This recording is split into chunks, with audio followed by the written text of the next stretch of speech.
Aasta 2026 on alanud keeruliselt. Selle aastaga on kurjategijad petnud välja juba 11 miljonit eurot.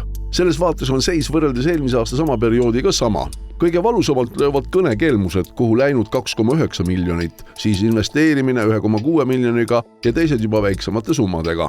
Politsei- ja Piirivalveameti juurde on loodud vastav juhtgrupp oma ala spetsialistidest, kes siis peaksid kiiresti leidma lahendusi, kuidas olukord kontrolli alla saada. Aga eks selle kõige keskmes on inimene ise, kes võimalikult tehingul lubab sündida. Need on need asjad, mida me tegelikult igapäevaselt nüüd ka üheskoos teeme, ehk siis, et telekomettevõtted täna blokeerivad miljoneid kõnesid. Võib-olla seal sees on mõni kõnega, mida te ootasite, aga seal on kõige siis siis sellise ühise hüvangu nimel pangad on valmis ja täna planeerivad ellu viia tegevusi, mis aina enam ja enam blokeerivad ka tehinguid, mis on kahtlased. Valdav enamus sellest ongi need samad kahtlased tehingud ja mis ongi inimeste kaitseks mõeldud. Artur Jermolajevi näide kui kinnipeetud suurest kurjategijast on väga positiivne erand.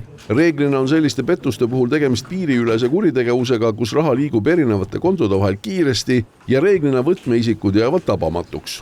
Kui me räägime madalasema astme kurjategijatest, siin kulleritest, kõnekeskusest töötavatest inimestest, siis sellest lihtsast kurjategijast, kes on üks osa sellest ahelast, siis neid kurjategijad me oleme juba rohkem kinni pidanud, tabanud ja üritame saata ka seda sõnumit, et Eesti pinnal ei ole võimalik kelmidel vabalt opereerida.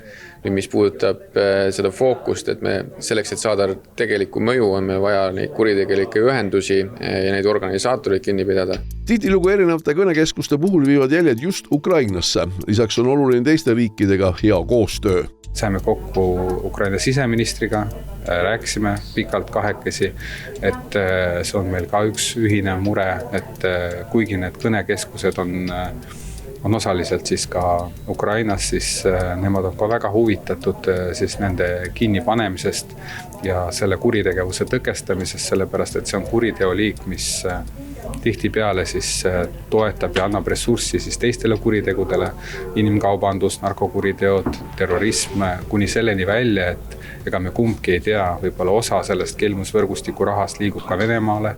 Suurem osa sellistest pettuskuritegudest jäävad ikkagi pimedaks ja raha tagasi saada on võimatu.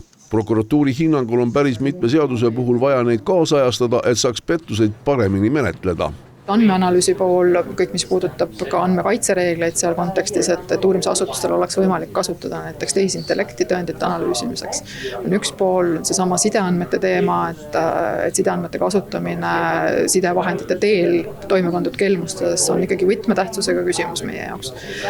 Ja puhtalt menetluslikult veel rääkides, kui on mass kannatanud, kui on juhtumisi 200-300 kannatanut, siis nende protsesside läbiviimine kohtus tänase reeglistiku järgi on ikkagi väga keeruline, kui mitte võimatu, et need lihtsalt lähevad niivõrd pikaks need uurimised. Lihtsaid lahendusi ei ole, inimeste endi teadlikkus on siinkohal väga oluline, pigem on hiljem selliste kuritegude uurimine keeruline, kui mitte võimatu.